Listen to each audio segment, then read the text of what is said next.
আমিনা রাদিয়াল্লাহু তাআলা আনহার কাছে গিয়ে বলতেছে, বলো গো মা জননী, মা আমার আব্বা জান আছে কোথায়? হযরতে মা আমিনা রাদিয়াল্লাহু তাআলা আনহা তিনি বলতেছে, বেটা গো, হঠাৎ করে তোমার আব্বার কথা মনে কেন পড়িয়ে দিলে? ও বেটা, তোমার আব্বার কথা মনে পড়ে জানো আমার বুকটা চুরমার হয়ে গেল। ও গো বেটা, তোমার আব্বার কথা কেন আমাকে মনে করালো? এই বেরাদর ইসলাম মুআজ্জাজ সাবানী কিরাম, আমার নবীজি বলছে, বলে মা গো, ও গো মা জননী, আমার আব্বা জানের কথা মনে পড়ে গেল। হযরতে মা আমিনা রাদিয়াল্লাহু তাআলা তিনি বলতেছে, বলো গো আমার আম্মা জান, ও গো আমার আম্মা জান, তবে আপনি শুনুন না তাড়াতাড়ি। ও মা জননী, আমার আব্বা জানের কোথায় কবর আছে গো মা? একটু দয়া করে বলুন না, বলুন না। আমার আমিনা রাদিয়াল্লাহু তাআলা না বলতেছে, ও গো বেটা, বেটা, তুমি যখন আমার গর্ভে ছিলা, বেটা গো, তোমার আব্বা মুলকে সামে ব্যবসা করতে গেছিল। তোমার আব্বা আর মক্কাতে ফিরে আসলো না। বেটা, ও বেটা, তারই জন্যে তোমার আব্বা জানের কবর আছে মাকামে আবু আবা জায়গাতে। জোরে বলেন। আমার নবী বলছে, মা, আমি আব্বা জানের কবরখানা জিয়ারত করতে যাব। আচ্ছা বলুন তো, কেউ কাউরে বাপের মায়ের কবর জিয়ারত কেউ করেছেন? এই কেউ করেছেন? আপনাদের এলাকা হয় না নাকি? জি হয়। আমার নবীজি বলতেছে, বলে মা, ও মা জননী, আমাকে নিয়ে চলুন আমার আব্বার কবরের কাছে। জোরে বলেন। হযরতে মা আমিনা রাদিয়াল্লাহু তাআলা না তিনি বলতেছে, বলে বেটা, বেটা, তবে শোনো গো, শোনো, তোমার দাদাজির কাছে ছুটি নিতে হবে। তোমার দাদা যদি ছুটি দেয় তাইলে পরে আমাদের যাওয়া হবে, আর তোমার দাদাজি যদি ছুটি না দেয় তাইলে পরে আমার যাওয়া হবে না।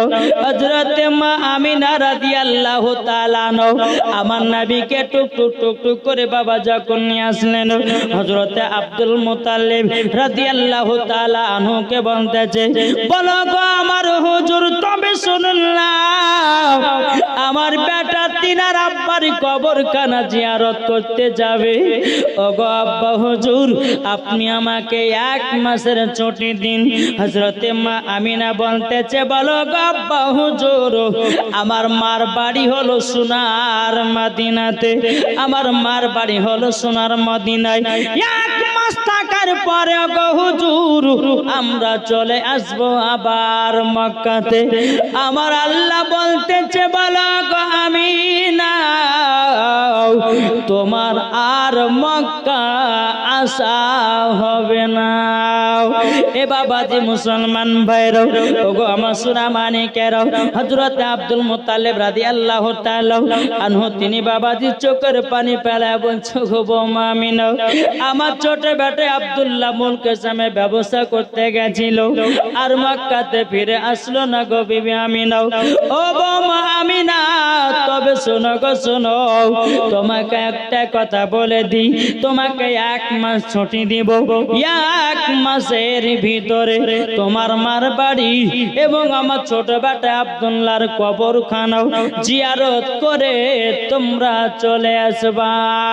হযরত মা আমিনা বলছে, বলো গো আব্বা হুজুর, আপনি 1 মাস ছুটি দিয়েছেন, আমরা 1 মাসের ভিতরে আবার মক্কায় আসব। জোরে বলুন না সুবহানাল্লাহ। হযরত আব্দুল মুত্তালিব চিন্তা করছে, আল্লাহ গো, আমার ছোট বৌমা আমিনাকে পাঠাবো মদিনাতে, তবে তো আমিনা তো মহিলা, একজন পুরুষের দরকার আছে না নাই? কি গো, এই যে আমি কলকাতা থেকে বাবাজি আপনার মুর্শিদাবাদ থেকে আপনাদের এলাকাতে এসেছি, আমি কি একা এসেছি? জি, আমার সঙ্গে আরো 3 জন আছে। একা তো ভালো লাগে না, আর বাবাজি এই মুর্শিদাবাদ থেকে ক্যানিং যাতাদূর রাস্তা বাবা, কমসে কম 300 কিলোমিটার, আপ ডাউন 600 কিলোমিটার। যারা বক্তা বাবা তারাই বুঝে কত কষ্ট হয় জালসা করতে গিয়ে। আবার রাত্রে বেলা 12 বছর সারা রাত ঘুম কামাই, আবার তারপরের দিন মুর্শিদাবাদে জালসা। তাইলে বাবাজি এই যে আমরা দ্বীন ইসলামের খিদমত করে বেড়াতেছি, আবার কিছু কিছু জালসার কমিটি থাকে রে ভাই, বক্তাদেরকে দুঃখ দেয়। জি, আল্লাহ বলতেছে তোমরা জালসা দিচ্ছ দাও, মেহমানকে ডেকে নিয়ে এসে যদি তুমি অপমান করো, তাকে যদি তোমরা অপমান করে দেশ থেকে তাড়াও, আল্লাহ বলে জালসা কবুল হলো না, ওই জালসা বরবাদ হয়ে গেল। বুঝতে পেরেছেন কিছু? আপনাদের ক্যানিং প্রায় 1 বছর 2023 এসেছিলাম বাবা বাসন্তী থানাতে। এখানে কেউ বাসন্তী লোকের থানার লোক আছেন? জি, বাসন্তী এলাকাতে গেছিলাম। তো বাবাজি আমি মনে মনে চিন্তা করলাম যে মনে হয় ক্যানিং এর দিকে আর জালসা করতে যাব না, এত রাস্তা পরিসর খারাপ বাবা। জি, তো বেরাদর ইসলাম মুআজ্জাজ সামানিকরাম, ওই বাসন্তী থানাতে গেলাম। কেউ যদি থানায় থাকেন ভাই তো আপনার দুঃখ নেবেন না, কষ্ট নেবেন না। আমাকে ওই জায়গাতে একটা কমিটির লোক আমাকে দুঃখ দিয়েছিল, কষ্ট দিয়েছিল। কি জানেন, বলতে বড় লজ্জা লাগে, আর না বললে পরে হয় না। তবে আপনাদেরকে একটা কথা বলবো, যে কোনো বক্তা বাইরে থেকে নিয়ে আসবেন কিন্তু অপমান করবেন না। জি, অপমান করলে পরে আল্লাহ নারাজ হয়। আমরা হচ্ছে মুসাফির ব্যক্তি, মুসাফিরের দোয়া আল্লাহ কারেন্টের মতো কবুল করে না, জোরে বলেন। জি, তো বাবাজি মুসলমান বক্তা জগতে যারা আছে তারাই বুঝে যে বক্তা কত কষ্ট। না আছে খাওয়া দাওয়া ঠিক, না আছে ঘুমে ঠিক, ওই চলছে বাবাজি 300 কিলোমিটার রাস্তা। এখানে গো এটা জোরে বলেন না, হ্যাঁ এখানে কি জায়গাটা। তারপরে বাবাজি ক্যানিং থানাতে আসলাম, আপনার বাসন্তী থানাতে আসলাম। তো বিদায় করবে আমাকে, বিদায় করার সময় বাবাজি হয়েছিল 17,000 টাকা নাজরানা। আমি যে ভাই দেখেন 4 চাকা নিয়ে যাবো, তেল খরচা আছে, ড্রাইভার আছে, টুল ট্যাক্স আছে, খাওয়া দাওয়া আছে, হ্যাঁ এটা সেটা আছে। তো 17,000 টাকা আমাকে এটা দিতে হবে। আগে ফোন পে থেকে হয়ে গেছে, ফোনে ফোনে কন্ট্যাক্ট হয়ে গেল। হয়ে যাওয়ার পরে বাবাজি 2 ঘন্টা 2.5 ঘন্টা বকে নেওয়ার পরে বলছে যে হুজুর কিছু টাকা কম নিতে হলে। কেন? বলছে আপনাকে কালেকশনের কথা বলেছে, আপনি কালেকশন করতে পারেন, আপনাকে টাকা দিব না। আমি তাকান, আমি জীবনে কোনো জাল সাথে কালেকশন করি না, যেটা কমিটি ভাই করে বলে তাদের দ্বারা আমি করি। যদি মানুষ না দেয় তাতে আমার কি করার আছে নাকি গো, তাতে কি করার আছে আমার? তো ওই ভাইদেরকে বললাম ভাই দেখেন আমি বহুত দূর থেকে এসেছি 4 চাকা নিয়ে তেল খরচা করে, আর আপনারা এই টাকা কন্ট্যাক্ট করার পরে যদি টাকা কমিয়ে দেন কিন্তু আল্লাহ কিন্তু নারাজ হবে। একটা মুসাফির ব্যক্তিকে আপনি দুঃখ করে কষ্ট দিয়ে বাড়ি পাঠাচ্ছেন। তো বাবাজি মুসলমান ওই জালসার টাকা না নিয়ে আমি বাড়ি চলে গেছিলাম। কিছুদিন পরে ফোন পে বাবা ফোন করে বলছে হুজুর আপনাকে 17,000 টাকা মেরে দিলাম। যে কেন, আপনার টাকা নিব না? আপনার টাকা রেখে দেন, যান, আপনার টাকা নিব না। দিন ইসলামের খিদমত আমরা এমনি করে আসলাম। তো বলছে হুজুর কানতে কানতে বলছে হুজুর আমার একটা বিপদ হয়ে গেছে। বলে কি বিপদ? বলে হুজুর বলবো না, আপনার ফোন পে টাকাটা মারছি, টাকাটা নেন। আচ্ছা ঠিক আছে ভাই মারেন। তো বাবাজি একটাই কথা বলবো, কোনো মুসাফির ব্যক্তির সঙ্গে বেয়াদবি করবেন না। মুসাফির ব্যক্তি হচ্ছে আল্লাহ পাক আল্লাহ তাআলা বলতেছে মুসাফির ব্যক্তি তো আল্লাহ কারেন্টের মতো কবুল করে। একটু জোরে বলুন সুবহানাল্লাহ, একবার দুরূদ পড়ুন, একটু জীবনের দিকে যায়। আল্লাহুম্মা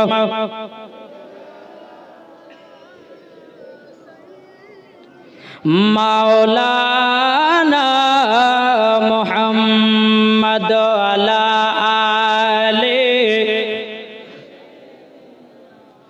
মাওলানা মুহাম্মদ সাল্লাল্লাহু তাআলা সাল্লাম। বাবাজি হযরতে আব্দুল মুত্তালিব রাদিয়াল্লাহু তাআলা আনহু বলতেছে ও বিবি আম্মু আমিনা গো আমিনা, তাইলে যাবা যাও আমার নবীকে নিয়ে টুক টুক টুক টুক করে যাও। হযরতে আব্দুল মুত্তালিব চিন্তিত হয়ে গেল। ওগো আল্লাহ, ওগো রব্বুল আলামিন, আমার ছোট বৌমা আমিনা যাবে তিরি সোনার মদিনায়, তিনার সঙ্গতে একটা পুরুষের দরকার আছে।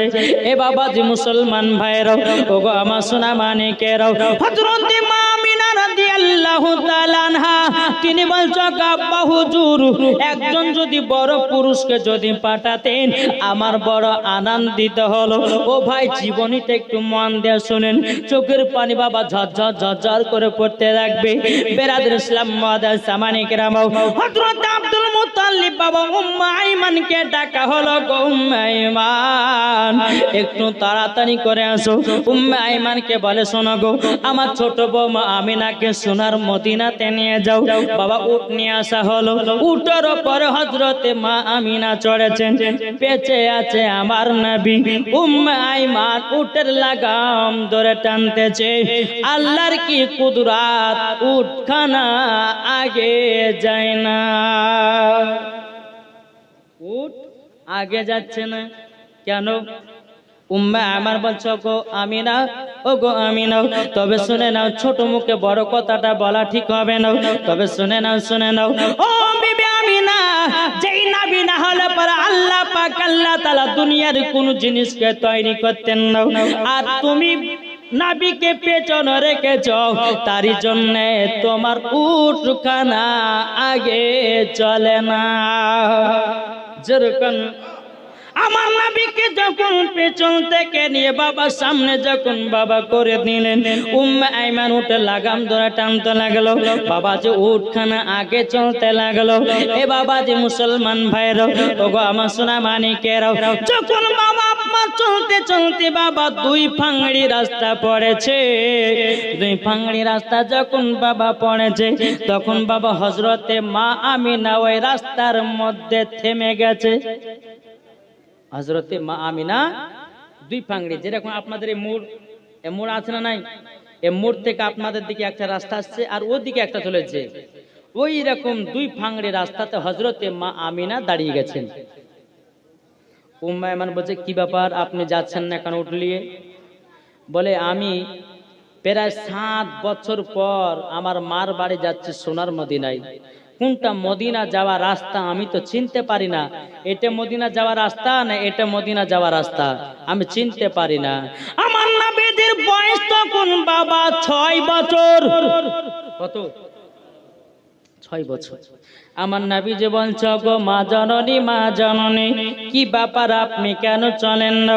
বাবা যে হযরতে মা আমিনা রাদিয়াল্লাহু তাআলা আনহা তিনি বলতেছি, বলো গো আমার বেটা গো, তোমার আব্বা জান আমাকে বিয়ে করে নিয়ে মক্কাতে গেছিল, আমি 6 থেকে 7 বছর পর যাচ্ছি সোনার মদিনায়।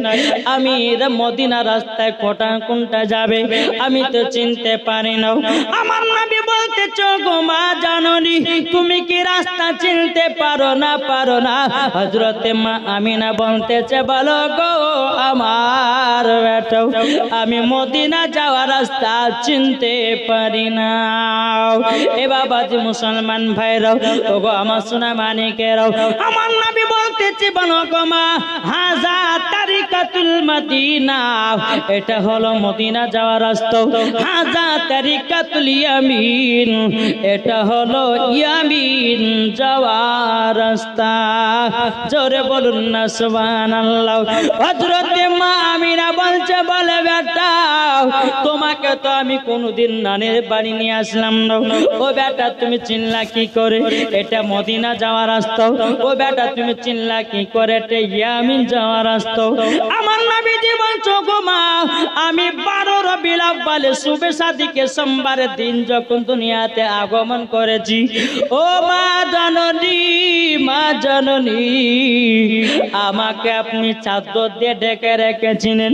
আল্লাহ পাক আল্লাহ তাআলার ফেরেশতা হযরতে জিবরাইল আমিন সারা পৃথিবী রাস্তা গুলো চিনে দিয়েছে।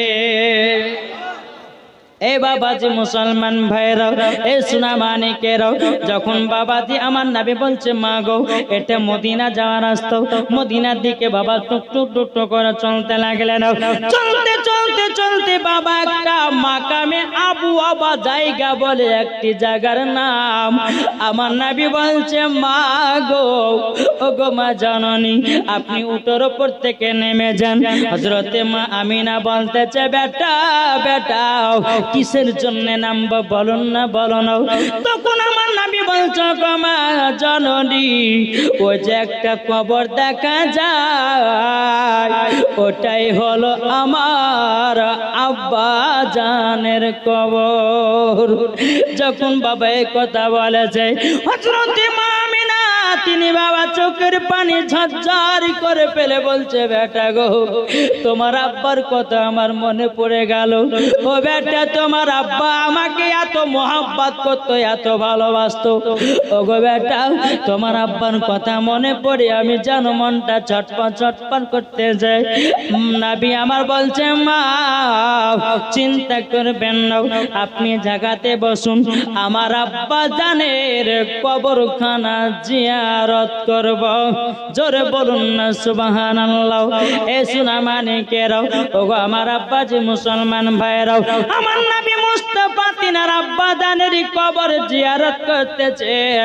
এদিকে হযরতে মা আমিনা রাদিয়াল্লাহু তাআলা তিনি আল্লাহর কাছে দোয়া করে বলতেছে আল্লাহ আল্লাহ আল্লাহ গো, আমার স্বামী যদি বেঁচে থাকতো আমার বেটা কতই না আদর পেত। এই বলে হযরতে মা আমিনা চোখের পানি ঝরিয়ে ঝরিয়ে কান্না করতেছেন। নবীজি তিনার আব্বা জানের কবরখানা জিয়ারত করলেন। জিয়ারত করার পরে বলছে মা ও মা, আমাকে নিয়ে চলুন সোনার মদিনায়। কোথায়? নবী আমার বলছে মা আমাকে নানির বাড়ি নিয়ে চলুন সোনার মদিনায়। নবীকে নিয়ে গেলেন সোনার মদিনায়। বাবাজি নানির বাড়িতে থাকলেন 1 মাস। কত মাস? 1 মাস থাকার পরে নবী আমার বলছে মা গো, ও মা, এবার আমাদেরকে যেতে হবে মক্কাতে, কেননা আমার দাদাজির কাছ থেকে 1 মাসের ছুটি নিয়ে এসেছি। মা আমাদেরকে মক্কা রওনা দিতে হবে। বলে বেটা চলো আমরা তাহলে বেরিয়ে যাই। নবীকে উটের উপর চড়ালেন। হযরতে মা আমিনা পেছে বসেছেন। উম্মে আইমান উটের লাগাম ধরে টানতে লাগলো। আবার চলতে চলতে ফাঁকা মরুভূমি, এত রোদ এত রোদ। হযরতে মা আমিনা চিন্তা করছে আল্লাহ, যদি আমি আমার বেটাকে একটা জায়গাতে 1 ঘন্টা নিয়ে আরাম করতে পারতাম তো বড় আনন্দিত হতাম। কোথায় জায়গা পাই, কোথায় যাই কোথায় যাই। দূরে বাবা দেখতেছি একটা বাড়ি। ওই বাড়িতে গেলেন, খটখট করে, কে আছো ভাই? বাড়ি থেকে বারো। এক ইহুদি বেরিয়ে এসেছে। এই তুমি কে?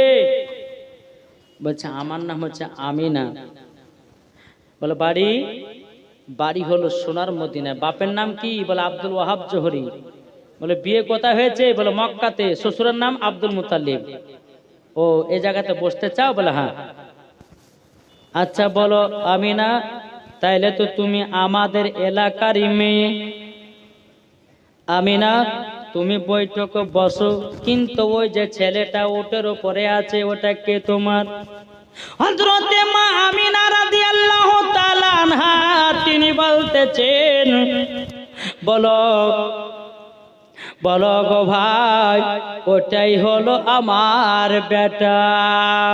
কেন জিজ্ঞাসা করলেন জানেন বাবা? আমার নবী মুস্তাফার মাথা মুবারকের ওপরে বাবা জানো আবওয়াতে ছায়া করে আছে। বলতেছে মদের নবী জন্ম হলো যেদিন মক্কায়, শুকনো গাছে ফুল ফুটিল মরুর সাহারায়। একবারই জোরে বলো ভাই। মদের নবী জন্ম হলো যেদিন মক্কায়, শুকনো গাছে ফুল ফুটিল মরুর সাহারায়। মাগো মরুর সাহারায় কারেন্টের সওয়ারি বড়া কয়তারি গাড়ি, কারেন্টের সওয়ারি বড়া কয় তারিখ গাড়ি আসমানেরই যাহার শুভ কামনা মাগো তোমার লালের নাই তুলনা জোরে কারণ সুবহানাল্লাহ। এই বাবাজি সোনা মানিকেরা ইহুদিটা বলছে বলো গো আমিনা আমিনা, তবে শোনা গো শোনো তোমার বেটার নাম কি বলো না বলো না।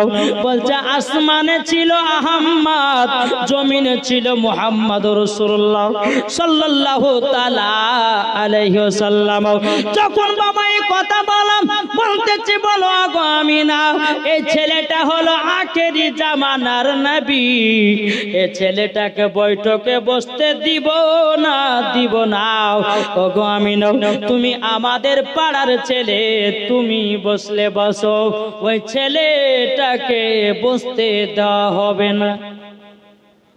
আচ্ছা কোন মা বসবে? বলো ভাই আমি তো আমার বাচ্চার জন্য তো বসতে যাচ্ছিলাম।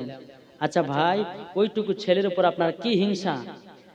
ইহুদিটা বলছে ওগো আমিনা ওগো আমিনা আমরা তাওরাতের মধ্যে পড়েছি যিনি হবে আখেরি জামানার নবী তিনার ধর্মটাকে চালু করবে আর আমাদের ধর্মটাকে বাতিল বলে ঘোষণা করবি, তারই জন্য তোমার বেটার উপরে রাগ।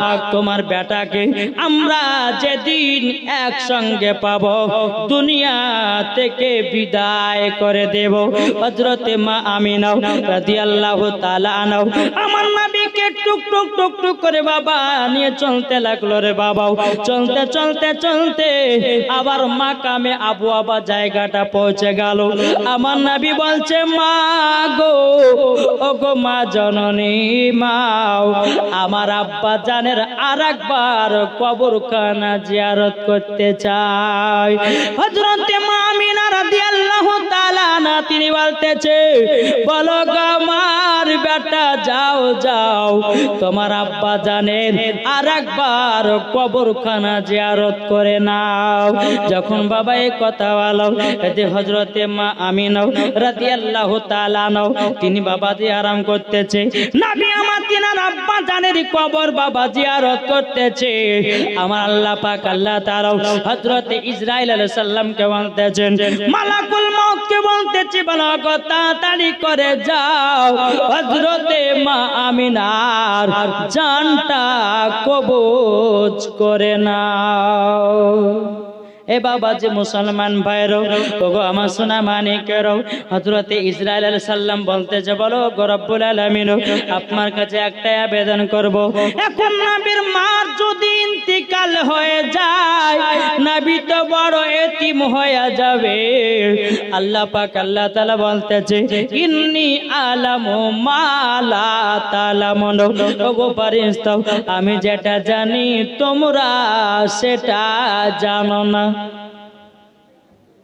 যাও মা আমিনা জানটা কবজ করো। আল্লাহর হুকুম হলো হযরতে মালাকুল মউত তিনি এসে মা আমিনা জানটা কবজ করে নিয়ে চলে গেল। আমার নবী মুস্তাফা তিনার আব্বার কবর জিয়ারত করে বাবা টুক টুক টুক টুক করে মার পাশে বসেছে, মা চেহারার দিকে তাকাচ্ছে, জোরে বলেন সুবহানাল্লাহ।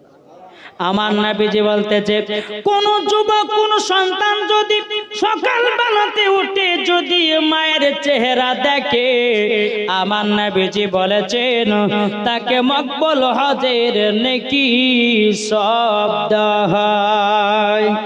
এখনকার যুবকেরা তারা মার চেহারা বাবা দেখে না, ফ্রি ফায়ারে পাগলা, পাবজিতে পাগলা।